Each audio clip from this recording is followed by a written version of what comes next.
We're taking on the Winter Classic 2017 with the German infantry as we take on the British Recce.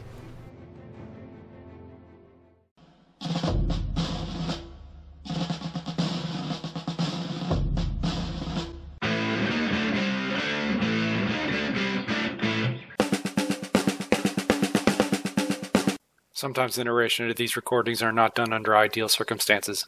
These are those recordings. My list is a pretty typical German list. German mid-war confident vet infantry with some stugs to do a little bit of cleanup work. While my buddy Jamie is bringing on the Armored Car Squadron, which I must admit I'm a little jealous of. I do love those Humbers. It is a pretty interesting list. You can see he's got a lot of light assets backing up the heavy hitter Shermans, which are indeed a formidable threat against my list. In this list, Hasty Attack, I elect to keep most of the roads on his side of the board. I'm, again, taking very much the consideration of, after seeing his list, asking the first and foremost question, how will he screw me? And given that he has mostly wheeled units, I'm just assuming that he's going to divert one way or the other just as soon as he gets to my side of the board. So I make sure that there's only one road on my side of the board, and it's right next to a bunch of buildings that I can easily defend. As you can see, the objectives placed here, here, and here mark where everything is going to take place on this field. My objective is marked here. His objectives are on the other side, here and here.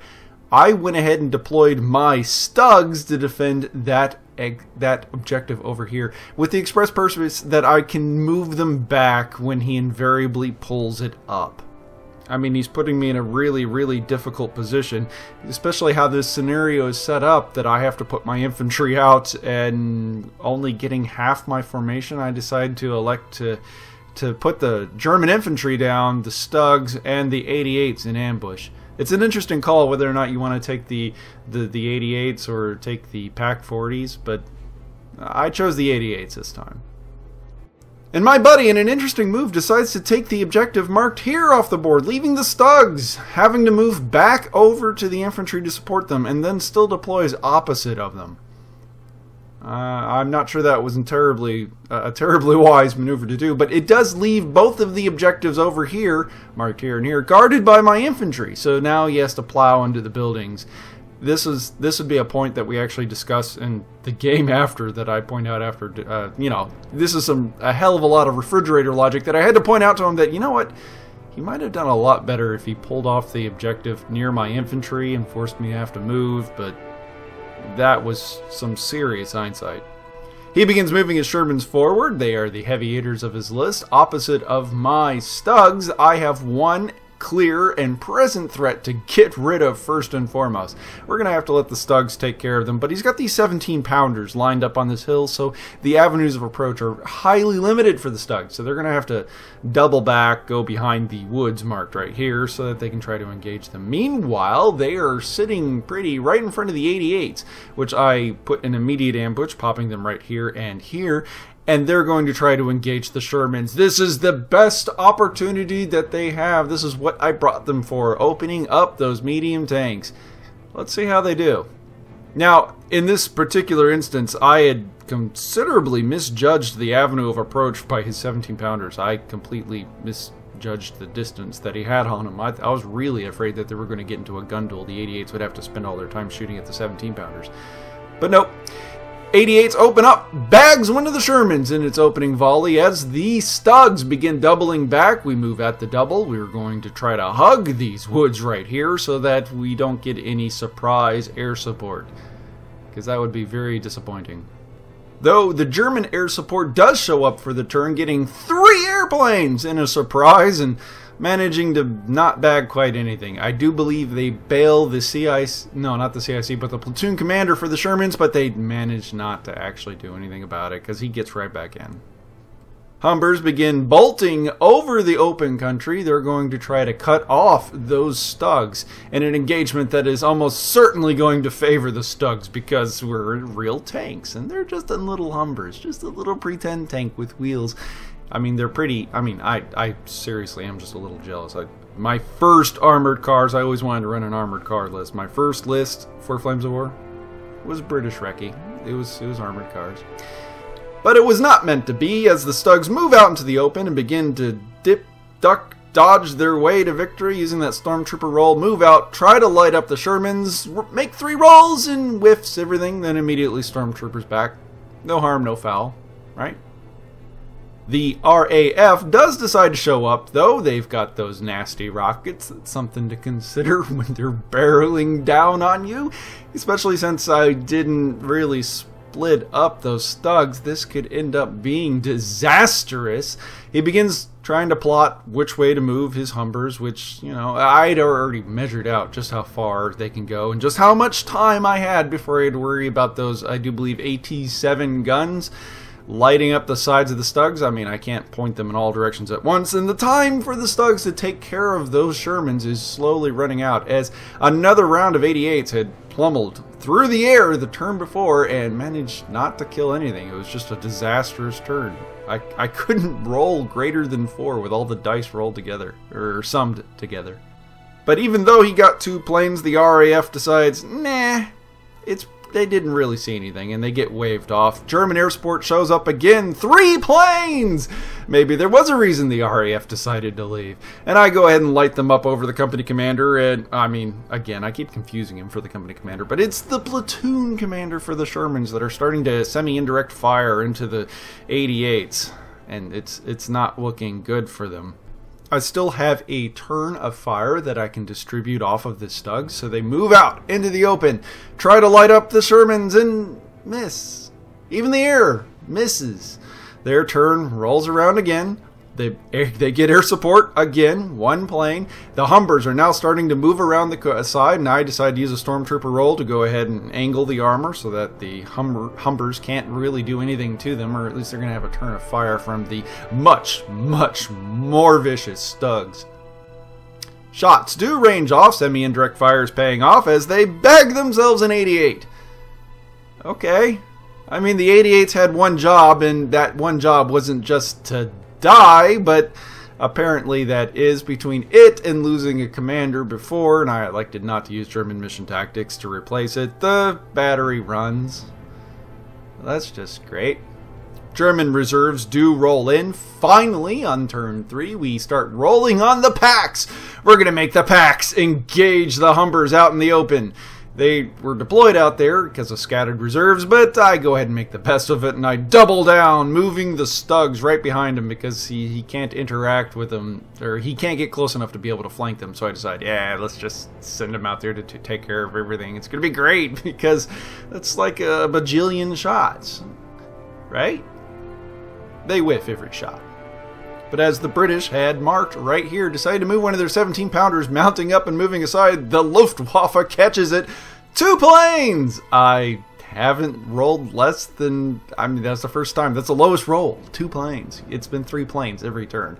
We managed to bag the transport, pin the infantry, but we don't manage to kill the gun. Humbers make the best of it, having the reprieve from mortality that they were just seriously considering a second before, having 5 AT bajillion shots at them because, I mean, let's face it, they're not going to bounce everything. And they start swarming over in any way that they can to try to get some shots. I mistakenly apply the armor just a little bit incorrectly on one of the Stugs and unfortunately present it in such a way that he's able to get a kill. Ooh.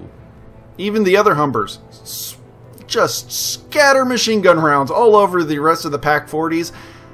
And they failed just enough of their saves that the firepower rolls on the gun shields just did not save them.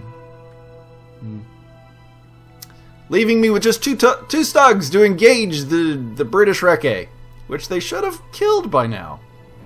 But we're going to make the best of it, as the British are still bounding over the fields now with infantry and lorries right here, complete with their artillery guns marked right here.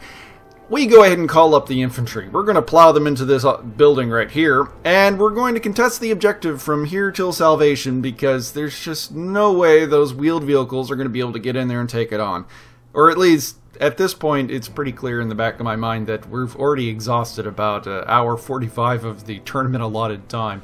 So it's just a matter of time. Despite this, I start moving the tanks around. I want to kill those Humbers because this is just an insult, right? They take their shots and whiff everything. Shermans begin swinging around the wooded hill, and now the Stugs have to deal with them as well. So this is going to be a problem.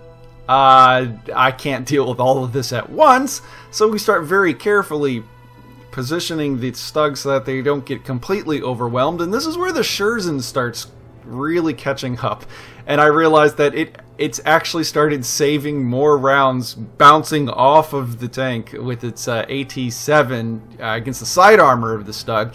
The Scherzen actually manages to deflect, I think, 3 or 4 rounds by this point. 120mm mortars roll in. We desperately need that. He gets real antsy with a bunch of the scout cars, and he decides to get too close to the building, and I go ahead and launch an assault from cover, which is repelled. Shermans make quick work of one of the Stugs. That's not great. Now we're down to 1 Stug facing off against 2 elements of Recce and 2 Shermans. We managed to get the 81mm mortars to cause quite a bit of problems to all the open top vehicles marked right here, but it's not going to be enough. So, with this, the victory is becoming increasingly hard to grasp, as he's now on just about all my fronts. I haven't really killed anything, and the Stugs are just a moment away from being completely removed from the table, as the Scherzen is miraculously bouncing, I think, 8 rounds at this point, and the Shermans are constantly testing that Krupp steel, and there's just... I can't put enough shots down range, and I can't roll higher than a 4 to save my life. At this point, all of the British need to do is to just use shots at range. I'm just pummeling him with mortars, just annoying him with the 81mm mortar, hitting him with the 120mm mortar, just trying to get a kill here or there. I mean, he's got top armor 0 in most cases on these units, and I'm just bailing the scout cars and bailing out the guns every now and then, but it's really not that effective. And with the heavy amount of pressure being placed on the Stugs eventually bail, or at least the last Stug decides, I've got better places to be than to be shot over here. And with the building completely surrounded, my buddy takes a look at his list and he decides, I can't stay so close to those infantry. I already launched 1 assault from cover. I could do it again, and with Panzerknackers and just about every other person's hand, I could do a lot of damage. So he just backs off the objective and starts shooting at things downrange. And that's when the 120mm bags at Sherman. Woo! It was pretty unlikely. At this point, I don't have any AT assets to really speak of, but, you know, it was nice. It was a nice little plus. And then my buddy becomes a little bit more cognizant of what the 120mm mortar with its AT-3 could do, and he starts backing off the objective. Now, we can talk at length about this because we actually, you know, started discussing what our options were. We only had about like 12 minutes left in the game when we realized that we couldn't really bounce back and forth on how many more turns we had to go and what was going to happen, and we were just going to run the clock out. So we came to the conclusion that it was just going to be kind of like a fair fight. He couldn't take the objective as fast as he could, and there's no way I could push him off hit my side of the board. So we were just going to kind of call the game right there, right? So that's why he backed off. So with defeat firmly in my own hands, I decide, you know what, I got another turn. We're going to run the timeout. We're going to have about like 6 minutes left before the buzzer starts, but I still got another turn. There's still another German turn. So we decide, I'm going to go for the point. You know what, I've kind of conceded the game. Let's go for the point. And I do as much damage as I could. I drop a bunch of rocks on a bunch of different units trying to force a morale check, and I decide, let's just send the infantry up. They haven't done anything, right? Because that British infantry has just been sitting there, not even bothering to dig in for most of the game. And one turn he decided to roll for it. He ended up not getting it. And I send the infantry out there to take care of it. We go out there, guns blazing, and he manages to get 4 hits on my infantry. So the assault goes in. I go and swing. I kill 3 or 4 stands, pushes them off. He immediately fails his morale check, and then he manages to stay on the board. I don't get the kill. In fact, I got 0 kills this entire game. I did manage to eventually bag a few Humbers throughout the entire game, but it was never enough to make a morale check on any of the platoons. And in a twist, we had to call the TO over to figure out what our score was. Because we both figured that this was just going to run the timeout. There was just no way that we were both going to be able to take the objective. And he even moved his units back off just to deny me a kill. So the TO had to make an arbitration. And kind of gut-wrenchingly for my opponent, and even I have to admit that it's not ideal considering that we came to the conclusion in the last turn that it would be the last turn, that he arbitrated in favor of the defender because the attacker couldn't take the objective. There was just no way he could do it. And on that ground, I kind of agree. But, I mean, you know, this is one of those games where the social contract between me and my opponent was kind of bent, I guess, because that wasn't where we thought the game was going to be arbitrated. But I'll take a win if I can get it. It was arbitrated at a 4-3 in favor of the Germans. Considering it's not a fair fight, I agree with the TO, but man, I look forward to doing another game with him because I want a rematch. I want to do it proper. And again, back to the earlier point that I made about the objectives. Man, that's some refrigerator logic, because if you go back and consider that if he pulled the objective around the Stugs, he would have had the game piecemeal. No questions asked. I mean, that hurts me in retrospect, because ouch. But then, to be fair, you can't really expect the Humbers to be bagging Stugs like they were. And seriously, this entire game, there's plenty of times that all I needed was a 4-up. I'll have 3 dice, and I couldn't get 4 with them all added together. But what can you do? This has been an Ouchies Batrep, and thanks for watching.